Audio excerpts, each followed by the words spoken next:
अस्सलाम वालेकुम। आऊं आहियां अवां जो मेज़बान अशरफ बुखारी। एक नओं सिलसिलो साण करे अवां ॾांहुं मुखातिब थियो आहियां। मीरपुर माथिलो भरिसां ॻोठ जहानपुर शरीफ़ में काज़ीवाह जा कपर कमज़ोर हुअण सबबि केतिरा ई हादसा थियण जा इम्कान आहिनि। जहानपुर शरीफ़ में काज़ीवाह जा कपर कमज़ोर हुअण सबबि कंहिं बि वक़्तु वॾो हादसो पेश अचण जा इम्कान वधी सघनि था। मक़ामी रहवासियुनि मूजिबि वाह जा कपर इंतिहाई कमज़ोर थी चुका आहिनि। काज़ीवाह में पाणी हुअण जी सूरत में पाणी ॻोठ अंदरि दाख़िल थी सघे थो, जंहिं करे काफ़ी नुक़सान थियण जा पिणु ख़दशा थी सघनि था।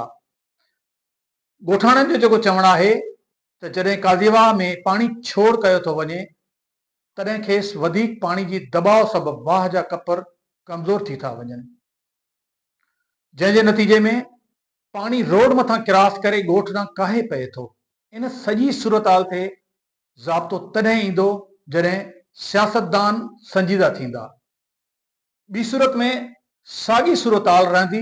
ॿिए तरफ़ जेको ॻोठाणनि जो चवणु आहे त हिन मसइले बाबति केतिरा ई भेरा आपाशी खाते जे अमलदारनि खे आगाह कयो वियो आहे, पर अफ़सोस हिन वक़्त ताईं को बि मौसर क़दम नाहे खयो वियो। सदन इल्ज़ाम आहे त लाॻापियल अमलदार हिन अहम मसइले खे संजीदगी सां न पिया वठनि, जंहिं सबबि सूरताल ॾींहों ॾींहुं खेनि वधीक ख़राब थी रही आहे।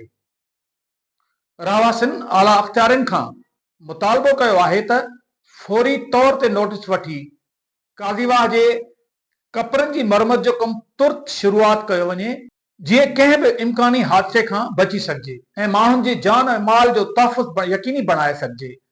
पंहिंजे मेज़बान अशरफ बुखारी खे ॿिए प्रोग्राम ताईं इजाज़त ॾींदा। अल्लाह वाही।